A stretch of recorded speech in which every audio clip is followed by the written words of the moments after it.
Okay, so today we are starting with contract costing, and this is the first method of costing that we are starting up. Okay, now let's try to understand contract costing में basically होता क्या है. Let's try to understand.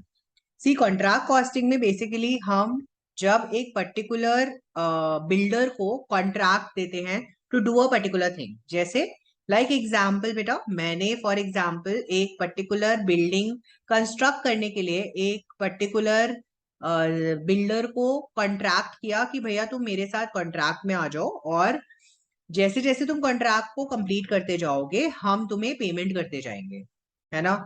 But हमें पता है कि ये जो हम कॉन्ट्रैक्ट कर रहे हैं, whatever the contract that we are entering into, this contract will not come to an end. ये कॉन्ट्रैक्ट एंड नहीं होगा within the financial year जो हम जिसमें रन कर रहे हैं. से फॉर एग्जाम्पल मैंने फाइनेंशियल ईयर 22-23 में काम करना स्टार्ट किया, ठीक है. तो जरूरी नहीं है ना फाइनेंशियल ईयर 22-23 में मेरा कंस्ट्रक्शन भी कंप्लीट हो जाए, बिकॉज आपको पता ही है construction sometimes take 2 years, sometimes take 3 years, and it can take sometimes 5 years also, है ना. तो वही चीज यहाँ पर हम कॉन्ट्रैक्ट कॉस्टिंग में उसको अकाउंट फॉर करते हैं. ईयरली जो भी हमारे expenses, year on year expenses डल रहे हैं, उन एक्सपेंसेस को हम यहाँ पे स्टडी करते हैं.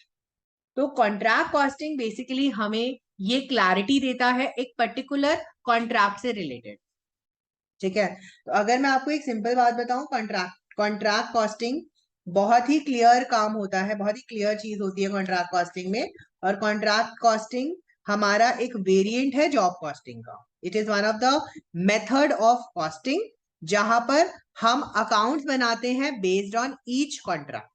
And in this particular type of question in as a, अगर मैं एक प्रैक्टिकल क्वेश्चन के अप्रोच से बात करूं, तो प्रैक्टिकल क्वेश्चन के अप्रोच से आपको एक कॉन्ट्रैक्ट अकाउंट बनाना होता है और इसको बैलेंस शीट में प्रेजेंट करना होता है कि कैसे हम इसको बैलेंस शीट में प्रेजेंट करने वाले हैं, राइट. तो ये चीजें हमारी कॉन्ट्रैक्ट कॉस्टिंग में कवर होती है. Let's try to write the meaning and all. एक बार इसका मीनिंग लिख लेते हैं, फिर उसके बाद इसका एक फॉर्मेट बनाते हैं, इसके कुछ टर्म्स के साथ भी डिस्कस करते हैं, right. It is a method of costing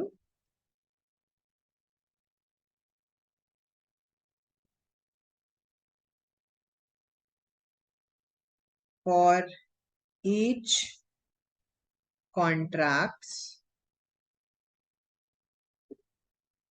undertaken by a contractor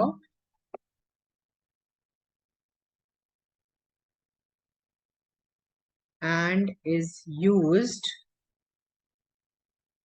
to ascertain profit or loss. ठीक है. अगर हम यहाँ पे एक चीज और इसमें मेंशन कर लेते हैं, सर ये कॉन्ट्रैक्ट कॉस्टिंग यूजुअली कहाँ पे यूज होती है. Sir this method is used in building construction.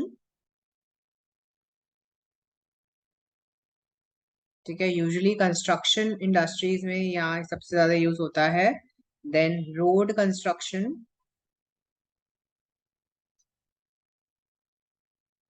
Bridge construction etcetera.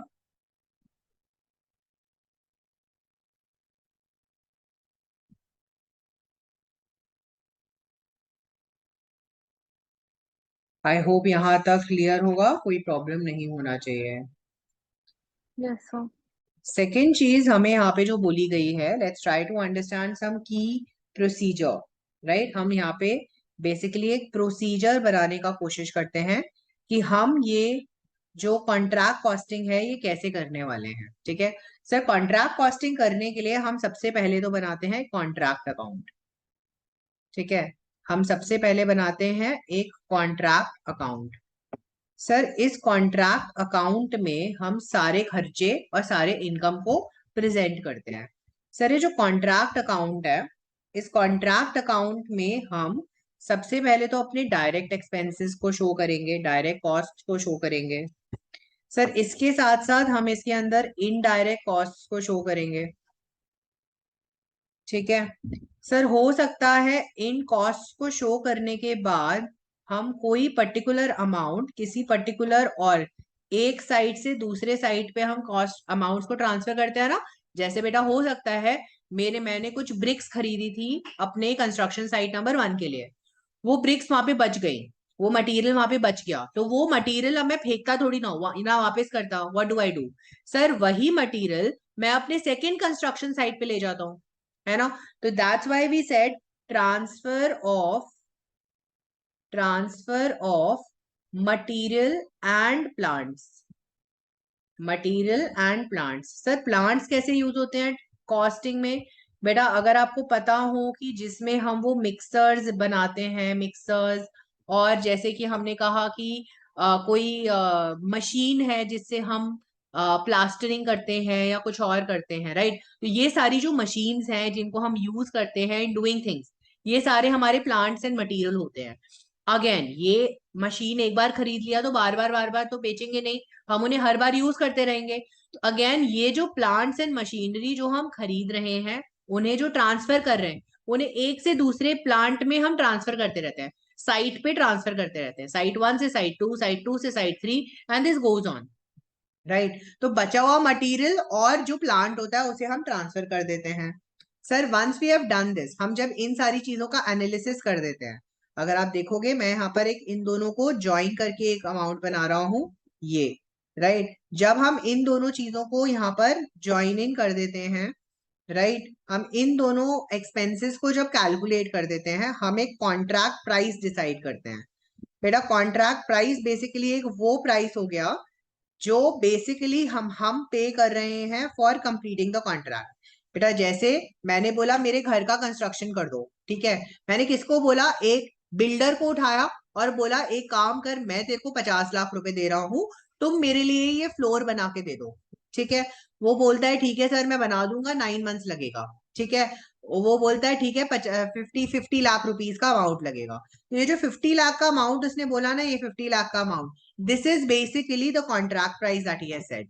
मतलब मैं जो काम करवा रहा है, जो कस्टमर है, वो इसे केवल 50 लाख रुपीज ही पे करेगा, वो इसे 50 लाख रुपीज पे करेगा और उसका काम खत्म हो जाएगा, ठीक है।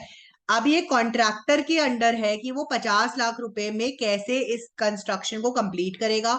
उसके साथ साथ वो यहाँ पर कॉन्ट्रैक्ट प्राइस जानने के बाद वो यहाँ पर प्रॉफिट भी कैलकुलेट करेगा, ठीक है। तो बेसिकली अगर मैं हम कभी भी अपना प्रॉफिट या लॉस डिटरमाइन करना चाहते हैं कॉन्ट्रैक्ट में, या बेटा मैं जानना चाहता हूं कि मैं कितना खर्चा कर सकता हूं, राइट, तो वो बेसिकली कैसे जानेगा? बेटा वो सबसे पहले एनालाइज करेगा कि मेरे डायरेक्ट कॉस्ट कितने हैं, मेरे इनडायरेक्ट कॉस्ट कितने हैं, सर मेरे लिए मटेरियल और प्लांट का क्या कॉस्ट आने वाला है।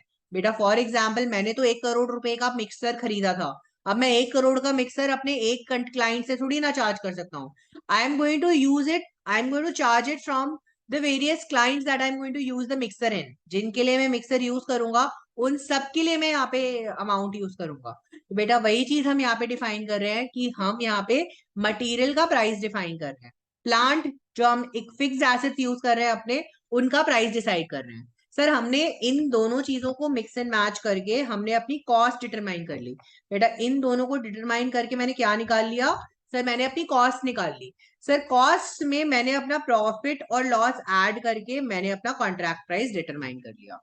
बेटा मुझे मेरा कॉन्ट्रैक्ट प्राइस पता है, मुझे मेरा कॉस्ट पता है, तो क्या मैं उन दोनों को सब्ट्रैक्ट करके यहाँ पे प्रॉफिट एंड लॉस निकाल सकता हूँ? वही मेरा रिक्वायरमेंट है। ये सारा का सारा काम, ये जो सारा का सारा हमने ये कैलकुलेशन सोचा है, ये जो सारा हमारा काम है, सर ये सारा का सारा काम जो है ये हमें हमारा कॉन्ट्रैक्ट अकाउंट करके देता है। कॉन्ट्रैक्ट अकाउंट हमें कैलकुलेट करके सारा का सारा चीज देता है। I hope you have understood the importance of contract account in case of building material construction। इन सब के लिए हमारे लिए कॉन्ट्रैक्ट अकाउंट बहुत ज्यादा इंपॉर्टेंट है।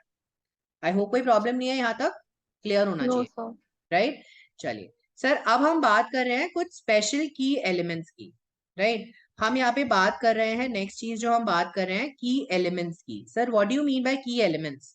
सर की एलिमेंट्स मतलब कुछ हमारे लिए कुछ ना की पॉइंट्स होंगे, कुछ चीजों की नॉलेज हमें होनी चाहिए before preparing a contract account, ठीक है। जैसे बेटा सर हमने पहला आइटम बोला कॉस्ट ऑफ मटेरियल, ठीक है सर, मैंने बोला कि मुझे ना मेरा मटेरियल का कॉस्ट निकालना है, I need to calculate the cost of material. ठीक है सर, आपको ये पता होना चाहिए कि मटेरियल का कॉस्ट डिटरमाइन करने के लिए मेरे पास दो टाइप का मटेरियल होता है सर। पहला मटेरियल होता है वो मटेरियल मटेरियल जो बेसिकली मैंने परचेज किया है, material purchase for the contract. ठीक है, अब जैसे मैंने एग्जांपल लिया था कि मैंने एक ठेकेदार को, बिल्डर को कॉन्ट्रैक्ट किया है कि भाई मेरे लिए एक फ्लोर बनाओ। बेटा उस ठेकेदार, उस बिल्डर ने क्या किया होगा, मटेरियल खरीदा होगा, सीमेंट खरीदा होगा और बदरपुर खरीदा होगा, जो मेरे मटेरियल्स यूज होते हैं। बेटा जल्दी बताओ, क्या उसे एग्जैक्टली पता है कितना सीमेंट लगने वाला है मेरे घर में, मेरे घर के कंस्ट्रक्शन में? उसे नहीं नो पता। सर। सर उसे एग्जैक्ट ब्रिक पता है, कितने नंबर ऑफ ब्रिक्स लगने वाले हैं? नहीं पता। तो वो एक रैंडमली, एक अंदाजे से एक अमाउंट, एक मटेरियल को खरीदता है। तो वो जो परचेज किया है उसने माल मेरे लिए, वो हमारा कॉस्ट ऑफ मटेरियल है। ठीक है सर, इसके साथ साथ हो सकता है कि उसने, उसके पास ऑलरेडी अपने स्टोर में, उसने अपने पास ऑलरेडी, उसके पास कुछ थोड़ा सा माल ना बचा हुआ होगा प्रीवियस कॉन्ट्रैक्ट से। तो हो सकता है उसने अपने स्टोर से कोई मटेरियल मेरे साइट पे लेकर आया होगा, है ना? तो this is basically material, material material issued from store. ठीक है, मतलब स्टोर से उसने जो मटेरियल इशू किया सर, स्टोर से मतलब हमारा जो वेयर हाउस था सर, कॉन्ट्रैक्टर का जो वेयर हाउस था, कॉन्ट्रैक्टर के अपने वेयर हाउस से उसने कितना माल अपनी तरफ से इस कॉन्ट्रैक्ट में डाला। ठीक है बेटा, सोच के बताओ, जो माल डाला है कॉन्ट्रैक्टर ने, क्या वो पूरा का पूरा माल यूज होगा? No I sir. Repeat myself, जो मेरा पूरा का पूरा माल मैंने लगाया है, जो मैंने इशू किया है, वो पूरा का पूरा माल तो यूज होगा नहीं। नहीं सर। कुछ ना कुछ माल तो मैं वापस भी लेके जाऊंगा ना अपने स्टोर में।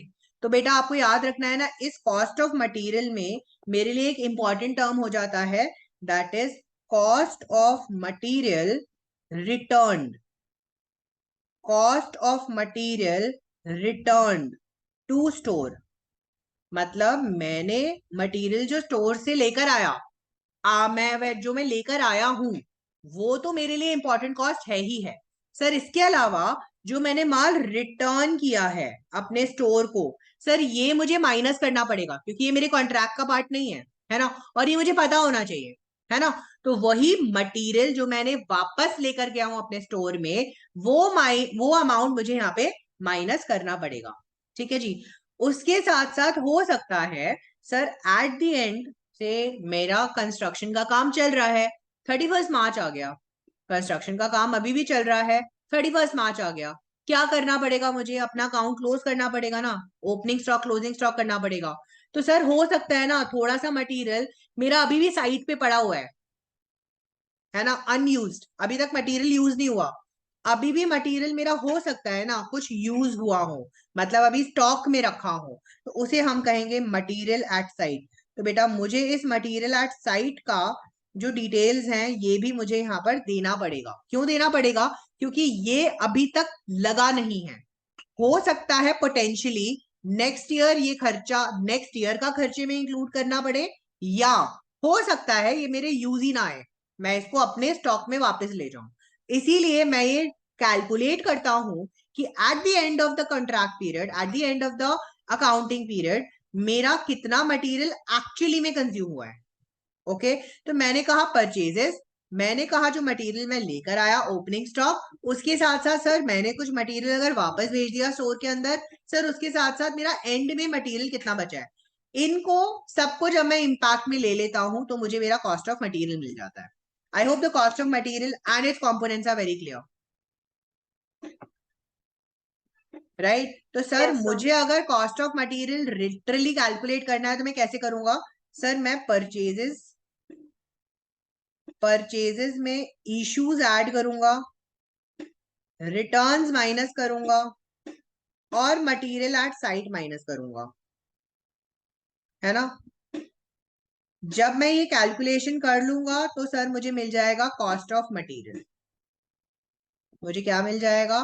Cost of material for the particular contract. I hope I am clear, कोई प्रॉब्लम तो नहीं है उस पर्टिकुलर पीरियड के लिए, उस पर्टिकुलर ईयर के लिए। बेटा हो सकता है मेरा कॉन्ट्रैक्ट 4 इयर्स का हो सकता है मेरा कॉन्ट्रैक्ट 5 इयर्स का हो, लेकिन मैं अभी केवल एक पर्टिकुलर ईयर का कैलकुलेशन कर रहा हूं। ओके, इसीलिए हम यहीं पे इसका कैलकुलेशन करते हैं। जल्दी बताएं, आई होप यहां तक कोई प्रॉब्लम होना नहीं चाहिए। Next concept that we have here is cost of labour, right. Sir what do you mean by cost of labour? Sir again labour cost में वही हो गया जो मैंने वेजेस पे किया अपने लेबरर्स को, है ना, जो मैंने वेजेस पे किया अपने लेबरर्स को। सर यहाँ पर तो मेरे पास ऐसा कोई दिक्कत नहीं है ना कि मैंने लेबरर को पे कर दिया लेकिन उसने कुछ खर्चा नहीं किया। Sir not required. सर मैंने इस पर्टिकुलर कॉन्ट्रैक्ट के लिए जितने लेबरर को हायर किया, उनको जो जो दिहाड़ी दी, उनको जो जो वेजेस पे किए, वो मैंने प्रैक्टिकली यहाँ पे ले लिया। ठीक है सर, यहाँ पर यूजुअली कोई ऐसी डिफिकल्टी नहीं आती, है ना।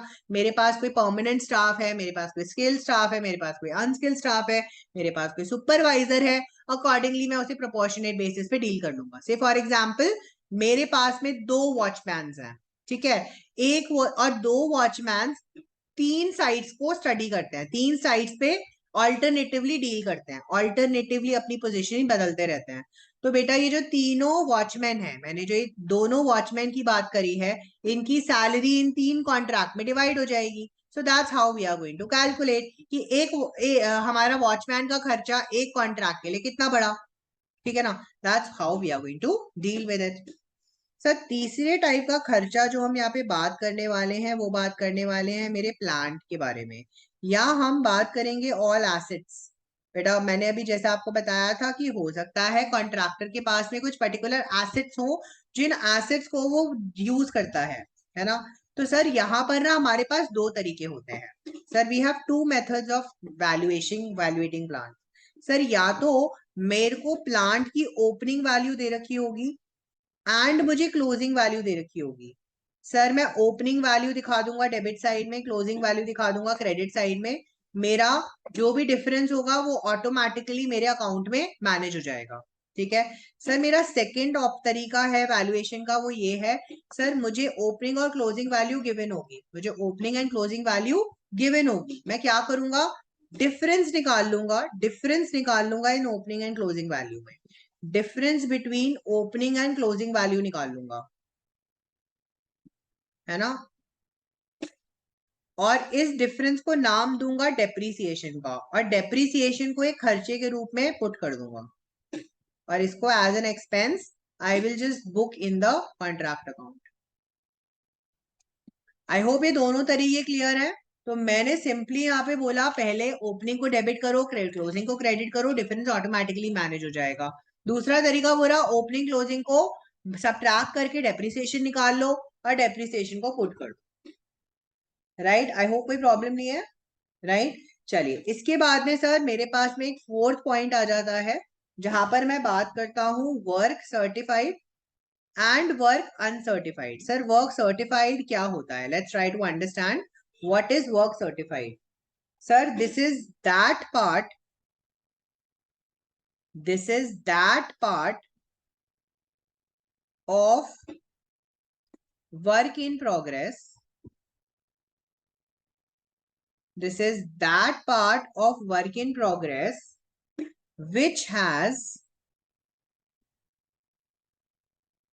been approved by a certified architect। तो बेसिकली एक सर्टिफाइड आर्किटेक्ट ने अगर मुझे सर्टिफिकेट पे लिख के दे दिया, हाँ जी आपने इतना काम कर लिया है at the end of the financial year, right, तो उसे हम कहते हैं वर्क सर्टिफाइड। बेटा जैसे मैं एग्जांपल देता हूं, मेरी फैक्ट्री, मेरा इस प्लांट में यहाँ पर काम चल रहा था, और बोला कि यहाँ का जो काम है ना ये हो चुका है, कंप्लीट हो चुका है। तो मेरे जो आर्किटेक्ट है उसने मुझे एक सर्टिफिकेट दे दिया दैट 60% वर्क डन, ठीक है। अब इस सर्टिफिकेट का रेलेवेंस क्या है, सोच के बताओ। सर्टिफिकेट का रेलेवेंस क्या होगा सर, कि जब हम पेमेंट कर रहे हैं, I will definitely I can ask for the 60% of the value of the contract price, right. Why? Because I have completed 60% of the work. I hope कोई Yes, sir. problem नहीं है, right? Similarly, sir, I have another element here that is called work uncertified. Right? Work uncertified. Sir, वो क्या हो जाएगा? It is that part of the work in progress जो अभी तक सर्टिफाई नहीं हुआ है, अप्रूव नहीं हुआ है बाकी by an architect or an engineer. This is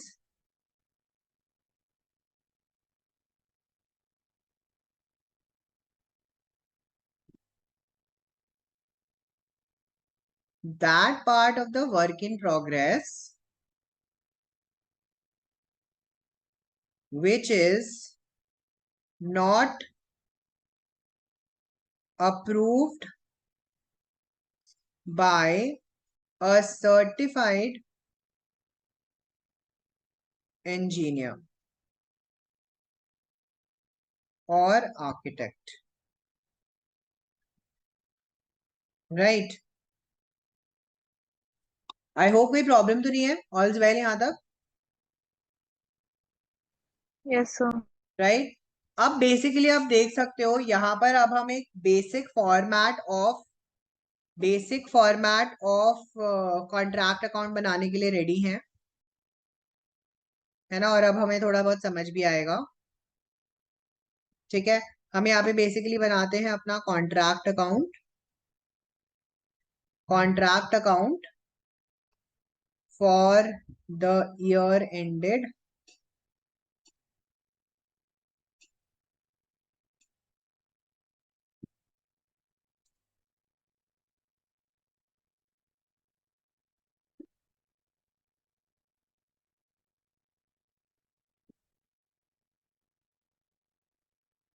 right. अगर आप देखोगे हमारा ये जो कॉन्ट्रैक्ट अकाउंट है ये हमेशा स्टार्ट होगा हमारे सारे एक्सपेंसेस के साथ. जैसे हमारा मटेरियल रिलेटेड एक्सपेंस, हमारा लेबर रिलेटेड एक्सपेंस, हमारा overhead related expense. Okay sir. इसके अलावा अगर कोई और अदर एक्सपेंस है वो हम यहाँ पे मेंशन कर देंगे. ठीक है सर. हम यहाँ पे प्लांट, अगर मैंने कोई न्यू परचेज किया है तो प्लांट का एक्सपेंस आ जाएगा. Right sir. यहाँ पे हम प्लांट की यूजुअली ओपनिंग वैल्यू पुट करते हैं जो मेरी परचेज वैल्यू होती है, ओपनिंग वैल्यू. ठीक है सर. यहाँ पर Sir, हम, इनकी हाँ, अच्छा, okay. Understood, understood. है ना, ओपनिंग वैल्यू हम प्रेजेंट करते हैं. सर सेकंड हमने बोला था, देखो आपको याद है हमने मटेरियल्स में यहाँ पे डिस्कस किया था materials in hand. If you remember हमने बात करी थी ना material at site. Right sir. ये जो मटेरियल रिटर्न होता है और मटेरियल एट साइट होता है इसे हम यहाँ पे दिखा देते हैं. एक आ गया मेरे पास मटेरियल एट साइट और एक हो गया मैंने मटेरियल जो रिटर्न किया, मटेरियल रिटर्न. सर, तो जो सब्ट्रैक्ट हो रहे हैं वो जा रहे हैं राइट वो साइड. हमारे क्रेडिट साइड में जा रही है ना. बिकॉज हमें कॉन्ट्रैक्ट अकाउंट में दिखाना तो सारा वैल्यू पड़ेगा ना. Yes sir. है ना. बेसिकली हम जब प्रॉफिट एंड लॉस निकालेंगे तो हर कोई पूछेगा ना तुमने ये वैल्यू मटेरियल का कैसे निकाला. ठीक है ना. तो हम बताएंगे कि भैया ठीक है मेरे पास इतना ऑलरेडी पड़ा हुआ था, इसकी वैल्यू ये है ना. ये मेरा ओपनिंग वैल्यू था, इतना मैंने खरीदा और इतना बच जाएगा वो मैं माइनस कर दूंगा क्योंकि जो बच जाएगा वो तो ऑब्वियसली कौन बियर करेगा, है ना. नेक्स्ट मेरे पास यहाँ पर आएगा सर, यहाँ पे मैं लिखूंगा प्लांट का क्लोजिंग वैल्यू. ठीक है. मेरा जो क्लोजिंग वैल्यू है प्लांट का. नाउ यू कैन सी ये जो मैं हाईलाइट कर रहा हूँ प्लांट की वैल्यूज. सर मैं इसकी जगह एक और कॉन्सेप्ट भी लेकर आ सकता हूँ जो मेरा सेकेंड वे था कि मैं यहाँ पे डेप्रीसिएशन मेंशन कर दूं. सर मैं इन दोनों की जगह यहाँ पर हो सकता है डेप्रीसिएशन मेंशन कर देता. तो सर या तो मैं डेप्रीसिएशन मेंशन करूंगा एज एन एक्सपेंस या मैं यहाँ पे प्लांट का opening and closing value mention करूंगा. कोई एक ही चीज करूंगा, दोनों चीजें नहीं करूंगा. सर, तो डेप्रिसिएशन सिर्फ डेबिट साइड हाँ दिखाएंगे. डेप्रीसिएशन, क्योंकि डेप्रीसिएशन एक एक्सपेंस है. राइट. तो आपको याद रखना है या तो डेप्रीसिएशन दिखाऊंगा या प्लांट का ओपनिंग क्लोजिंग वैल्यू दिखाऊंगा. कोई भी एक चीज दिखाऊंगा, दोनों चीजें नहीं दिखाऊंगा गलती से. ठीक है सर. ठीक है ना. आई होप यहाँ तक एक चीज क्लियर होनी चाहिए. ठीक है. नेक्स्ट चीज मैंने जो यहाँ पे बोली सर, मैंने नेक्स्ट चीज बोली कि मेरे पास इस अकाउंट को क्लोज करने के लिए मेरे पास एक चीज और होनी चाहिए, that is work in progress. Sir मेरा काम कितना प्रोग्रेस में है? सर मेरे वर्क इन प्रोग्रेस के हमेशा दो एलिमेंट्स होते हैं, पहला वर्क सर्टिफाइड और दूसरा वर्क अनसर्टिफाइड। ठीक है, मैं दोनों की वैल्यूज यहाँ पे मेंशन कर देता हूँ, work certified and work uncertified. I hope कोई प्रॉब्लम नहीं है। मैं यहाँ पे दोनों की वैल्यू स्पेसिफाई कर देता हूँ, work certified and work uncertified. Sir मेरे पास जो यहाँ पे बैलेंसिंग फिगर आ जाता है, वो जो बैलेंसिंग फिगर है इसे मैं कह देता हूँ notional profit, right? If it is a debit balance, then we call it a notional profit. If it is a credit balance, then we call it a notional loss. Okay, I hope कोई problem नहीं है, right? अब बेटा ये आपको ध्यान रखना है, ये जो मैंने नोशनल प्रॉफिट किया इसको मैं यहाँ पे ट्रांसफर करता हूं बाय नोशनल प्रॉफिट। ठीक है सर, ये ना मैंने अभी केवल अमाउंट कैलकुलेट किया है, I have not done any bifurcation. बेटा ये देख रहे हो ना, अभी तक मैंने ये प्रॉफिट अर्न किया नहीं है। हो सकता है आगे जाके मेरे खर्चे ज्यादा हो जाए, मेरे को लॉस हो जाए, है ना, हो सकता है इसी साल मुझे लॉस हो जाए। तो हमारे जो रूल्स हैं वो ये कहते हैं प्रॉफिट को प्रोपोर्शनेट बेसिस पे रिकॉर्ड करना है, लेकिन ये जो लॉस है इसे पूरा पूरा प्रॉफिट एंड लॉस में ले जाओ।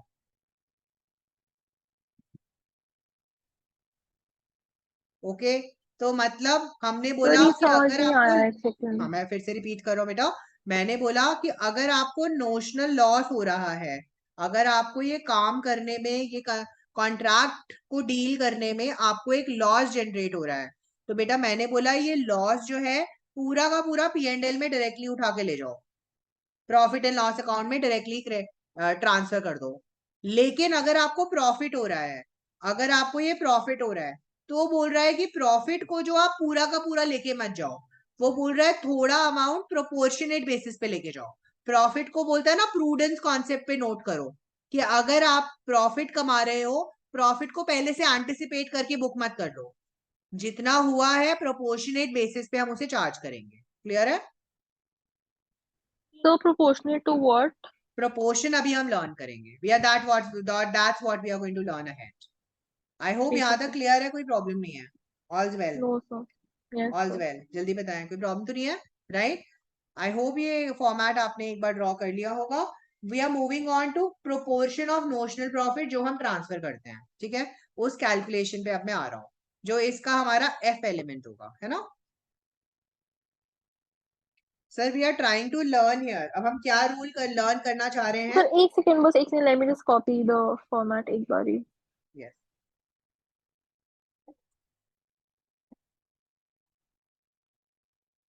चलो, now we are moving on to the F portion, जहां पर बेसिकली हम ये कैलकुलेट करेंगे, हम ये कैलकुलेशन चाहते हैं, it is that we need to calculate the portion of notional profit. बेटा हमने जो ये नोशनल प्रॉफिट अर्न किया है ना, which is transferred to, which is transferred to P&L account, हम ये जानना चाह रहे हैं कि कितना प्रोपोर्शन ऑफ नोशनल प्रॉफिट हम P&L अकाउंट में ट्रांसफर करेंगे। ठीक है, तो सर हमारे पास ना इसके 4 रूल्स होते हैं। सर इसके लिए हमारे पास बेसिकली 4 रूल्स होते हैं, we have 4 things that we have to keep in mind. just give me a second.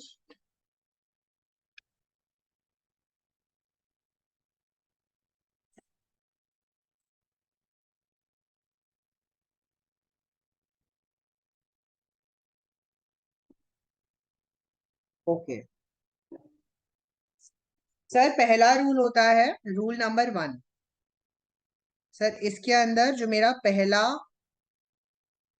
Option है, पहला प्रपोर्शन है, सर बोलता है व्हेन वर्क सर्टिफाइड,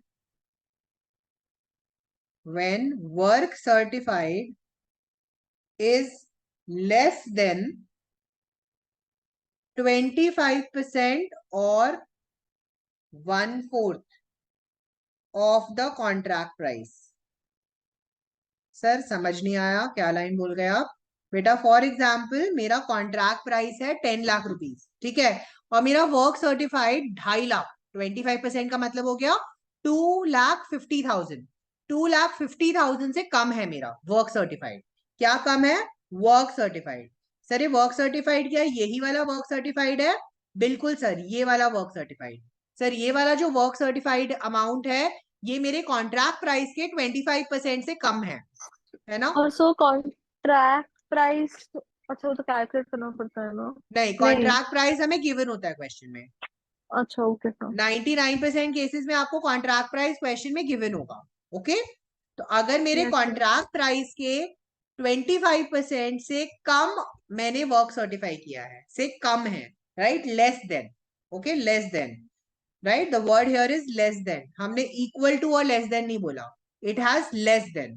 तो आप यहाँ पे चाहो तो लिख भी सकते हो लेस देन 25%, ठीक है। If my value is less than 25%, बेटा हम पी एंड एल में कोई प्रॉफिट ट्रांसफर नहीं करेंगे। No amount will be transferred to P and L account, ठीक है। हम पी एंड एल अकाउंट में कोई भी अमाउंट ट्रांसफर नहीं करेंगे। हम सारा का सारा अमाउंट रिजर्व के रूप में रख लेंगे। हम सारा का सारा अमाउंट रिजर्व के रूप में रख लेंगे, वर्क इन प्रोग्रेस के नाम से, ठीक है। हम इस नोशनल प्रॉफिट को पी एंड एल अकाउंट में लेके नहीं जाएंगे। ओके, सर बोला गया when work certified is less than 50% but more than 25%। तो दैट मीन्स मैं यहाँ पे बात कर रहा हूँ एक एक्स अमाउंट की, जो कि है मोर देन और इक्वल टू 25% और लेस देन है 50%। Am I clear? कोई प्रॉब्लम तो नहीं है?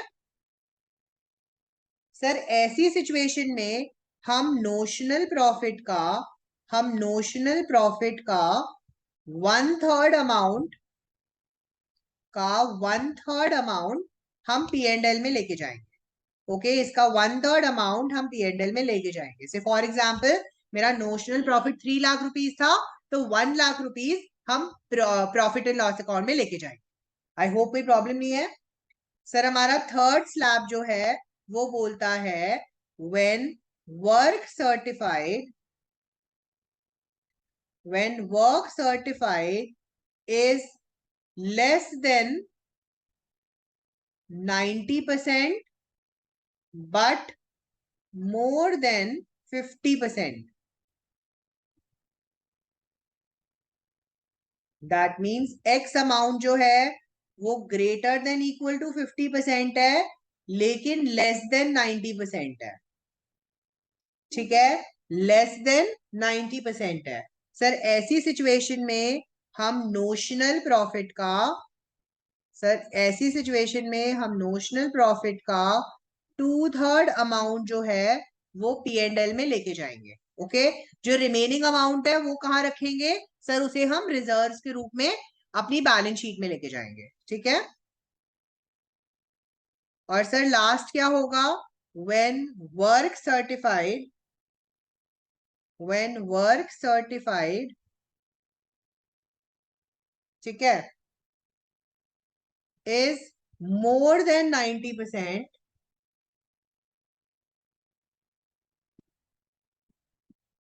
ठीक है, when the work certified is more than 90%, है ना। सर हम हमारे नोशनल प्रॉफिट का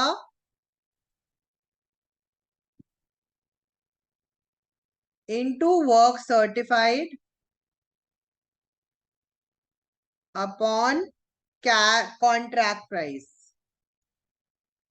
इतना अमाउंट लेके जा सकते हैं, राइट, या फिर notional profit into cash received upon contract price. ये दो अमाउंट्स हम लेके जा सकते हैं हमारे P&L अकाउंट में।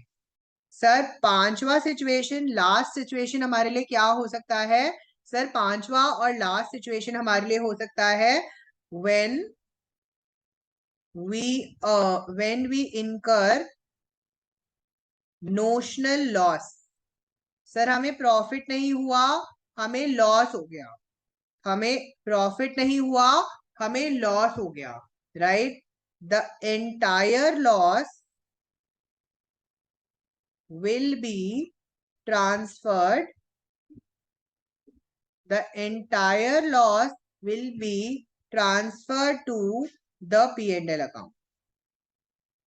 I hope I am clear. जल्दी बता दीजिए, कोई प्रॉब्लम तो नहीं है? यहां तक कोई प्रॉब्लम होनी नहीं चाहिए। हम जैसे जैसे क्वेश्चंस करेंगे आई होप ये डाउट्स और ये क्लैरिटी, मतलब आपको थोड़ा और क्लैरिटी आएगी, है ना? ये डाउट्स का प्रॉब्लम थोड़ा सॉल्व होगा, राइट? Yes yes. अब हम थोड़े से एग्जाम्पल्स करते हैं, इलस्ट्रेशंस करते हैं। We are done with the major discussion of the concepts. बेटा इस चैप्टर के मेजॉरिटी कॉन्सेप्ट्स का डिस्कशन हम कर चुके हैं। अब हमें बेसिकली क्या करना है सर? अब हमें क्वेश्चंस की डिस्कशन करनी है, ठीक है?